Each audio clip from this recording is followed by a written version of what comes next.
जेव्हा जेव्हा धर्मावर ग्लानी येईल, जेव्हा जेव्हा अधर्म वाढेल, तेव्हा तेव्हा सज्जनांच्या रक्षणासाठी, दुष्टांच्या संहारासाठी, धर्माची स्थापना करण्यासाठी मी युगानयुगे जन्म घेईन. अशीच काहीशी परिस्थिती जेव्हा या महाराष्ट्रात निर्माण झाली, 1 वर्ष 350 वर्ष हा महाराष्ट्र अंधार, आणि हाच अंधकार दूर करण्यासाठी एका युगपुरुषाने जन्म घेतला. याच युगपुरुषाच्या पराक्रमाची, सामर्थ्याची आणि स्वराज्य स्थापनेची लहानशी गाथा आपल्या समोर सादर करीत आहे.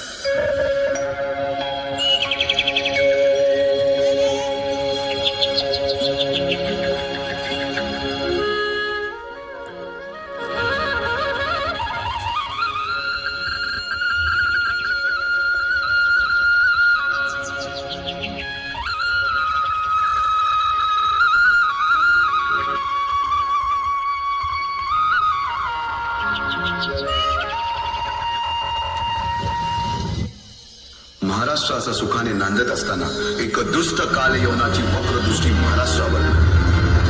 महाराष्ट्र परकीय स्वारांच्या टाचेखाली भरडला जातो. अपहरण, अपमान, जुलूम, जबरदस्ती, अन्याय, अत्याचार, मंदिरांची तोडफोड, स्त्रियांची, धनधान्यांची लुटालूट थांबत नव्हती. जेव्हा आपल्याच घरात गोठ्यातली गाय आणि घरातील माय असुरक्षित होते, तेव्हा घरातलाच अंधकार मनात घर करून बसतो. अशा वेळी साधू, संत, लहान, थोर, लेकी, बाळी अवघा महाराष्ट्र देवाला गाराणं घालतोय. अरे जेजुरीच्या खंडोबा, पंढरपूरच्या खंडोबा, तुळजापूरच्या भवानी आई, दार उघड, दार उघड आई, दार उघड.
सरते शेवटी देवानं गाराणं ऐकलंच.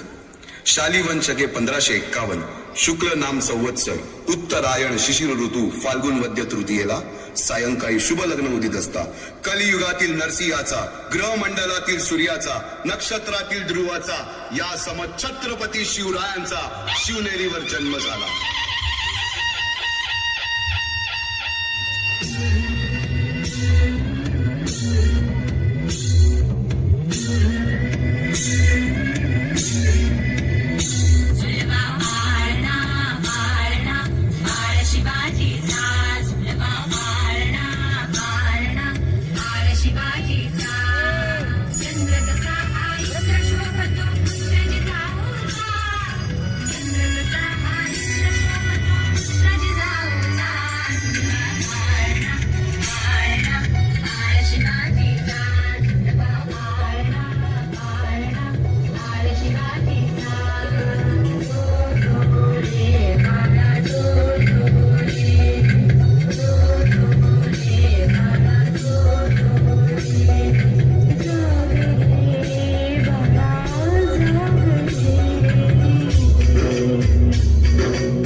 बालवयापासूनच शिवबांना माँसाहेब जिजाऊंनी रामायण महाभारतासारख्या गोष्टी सांगायला सुरुवात केली, ज्यामधून धर्म अधर्म सत्य असत्य न्याय अन्याय यातील फरक शिवबांना समजू लागला. तसेच शस्त्रास्त्र व शास्त्र या शिक्षणासाठी शहाजी राजांनी अनेक कर्तबगार माणसे नेमली, जसे की दादोजी कोंडदेव, बाळकृष्ण पंत, रघुनाथ पंत, शामराज पंत अशा अनेक कर्तबगार माणसांच्या नेतृत्वाखाली महाराज बालवयापासूनच घडू लागले.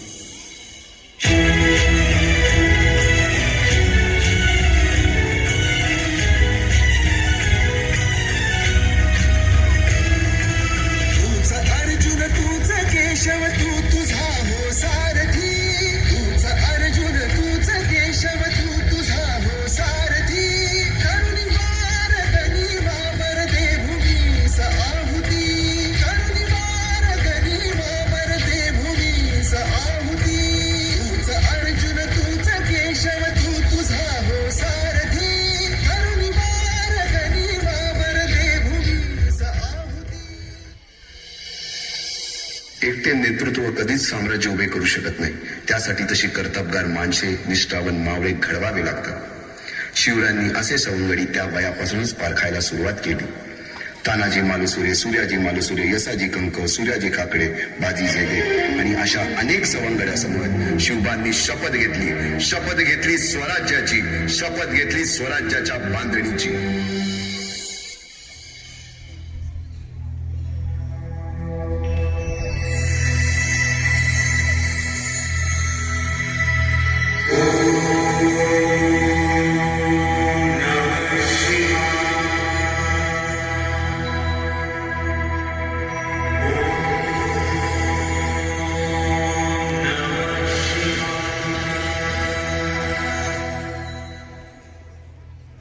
आम्ही मराठे यवनांची पीडा नष्ट करण्यासाठी हिंदवी स्वराज्य स्थापन करीत आहोत.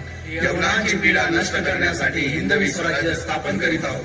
राष्ट्रभावनेने संघटन करून देशावरील परकीयांचे आक्रमण नष्ट करीत आहोत. देशावरील परकीयांचे आक्रमण नष्ट करीत आहोत. स्वकीय व परकीय शत्रूंचे उच्चाटन करण्यासाठी स्वकीय व परकीय शत्रूंचे उच्चाटन करण्यासाठी स्वराज्य स्थापन करीत आहोत. स्वराज्य स्थापन करीत आहोत. यात तू आम्हास यश द्यावे, यात तू आम्हास यश द्यावे. हे राज्य व्हावे, हे राज्य व्हावे, ही तर श्रींची इच्छा, ही तर श्रींची इच्छा. रायरेश्वरासमोर शपथ घेतली आणि स्वराज्याची घोडदौड सुरू झाली. तोरणा किल्ला घेऊन स्वराज्याचे तोरण बांधले. पुढे मुरुंब देवाचा डोंगर, कुवारी गड, सुभान मंगल, कोंढाणा, शिरवळचा किल्ला, पुरंदर आणि 12 मावळ स्वतंत्र झाला. पुढे राजांनी पराक्रमाने जावळी देखील घेतली. परंतु त्यानंतर स्वराज्यावर ओढवले भले मोठे संकट. ते संकट म्हणजे अफजल खान.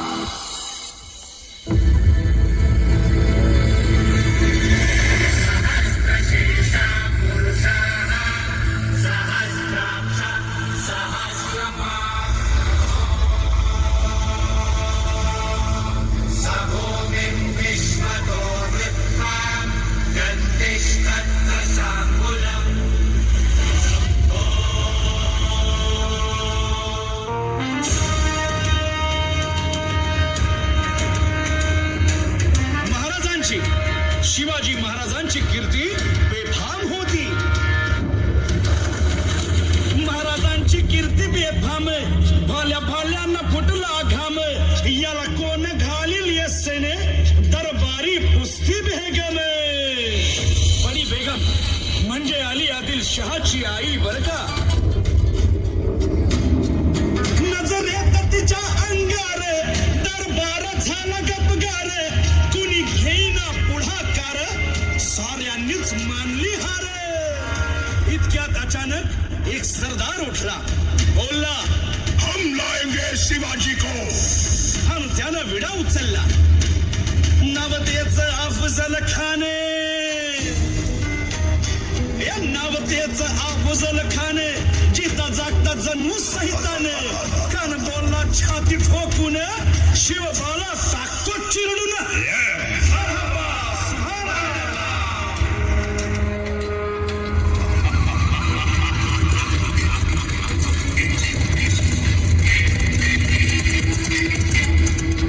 आता शिव शिवबाचं काही खरं नाही. इकडं निजाम, तिकडं मुघल, पलीकडं इंग्रज. जो तो हेच बोलू लागला.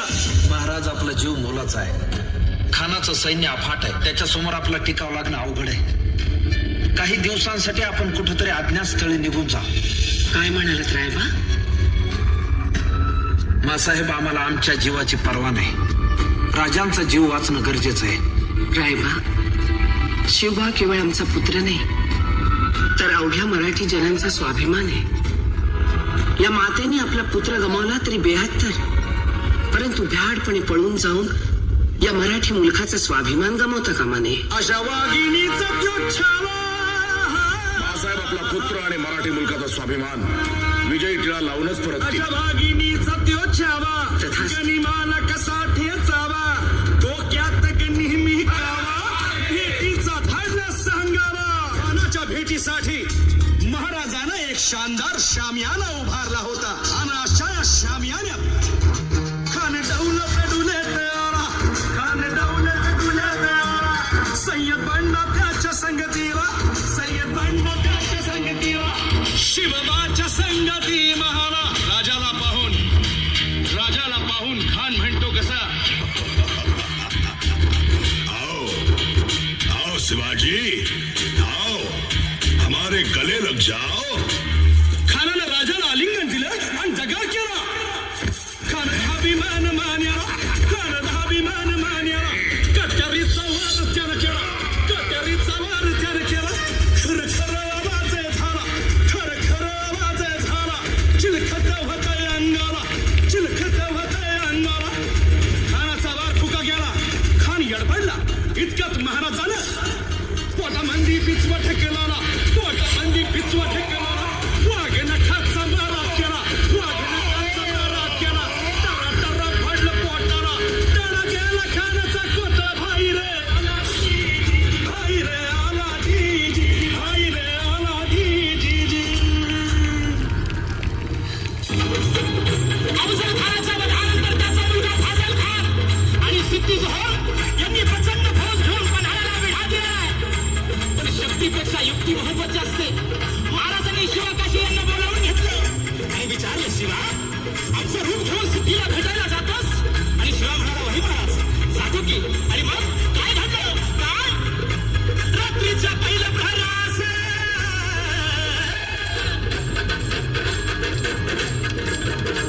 रात्रीच्या पहिल्या प्रहरास दहाच्या सुमारास बेडा उतरण्यास शोध पालखीत बाजी संगती. पावसानं ओली झाली धरती, रात अंधारी मावळ चालती. दुसऱ्या पालखीत शिवा काशीत मोठ्या रुबाबात झाला दादा.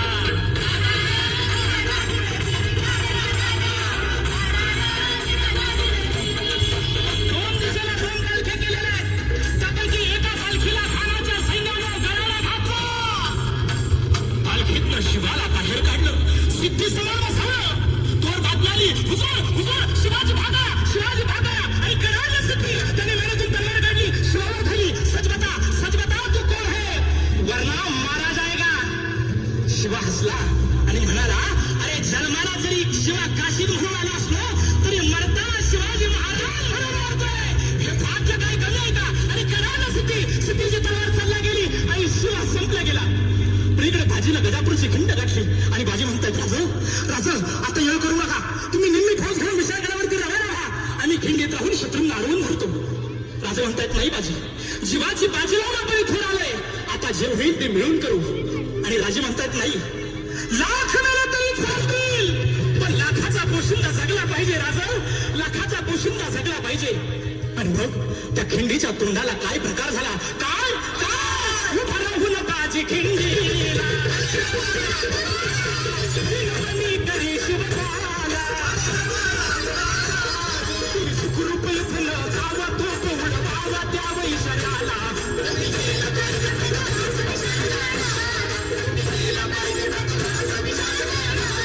आलो आता चिठीला,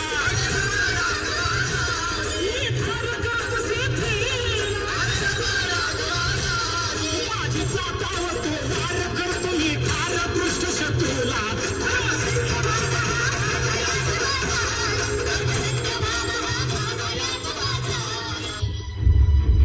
तेथील रयतेला सुरक्षा हवी आहे आणि त्यांच्या सुरक्षेसाठी कोंडाण्यासारखे बळकट किल्ले आपल्याला घ्यायलाच हवेत शिवबा.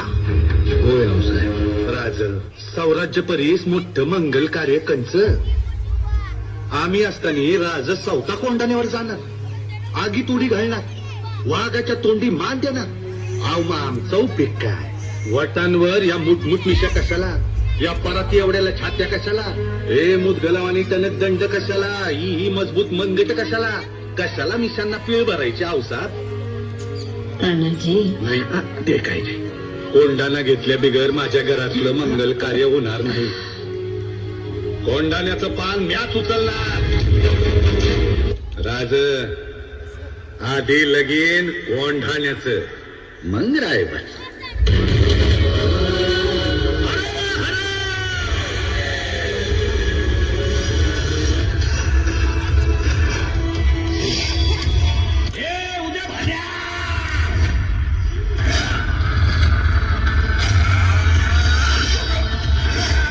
तुमच्यासारख्या मोगलांच्या गुलामांना हे कधीच समजायचं नाही का साम्राज्याचं, शिवाजी राजांचं आणि भगव्याचं रक्षण कराया आम्ही मराठे छातीचा कोट करून उभा आहोत.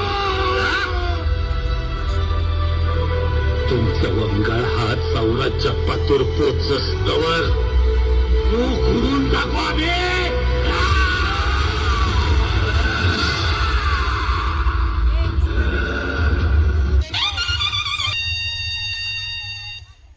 350 वर्षाच्या काळा रात्रीनंतर अरुणोदय झाला. भगवंतांनी दिलेला शब्द खरा झाला. हिंदवी स्वराज्य स्थापन करणारा, यवनांची पीडा नष्ट करणारा जाणता राजा राज्याभिषेकासाठी सज्ज झाला.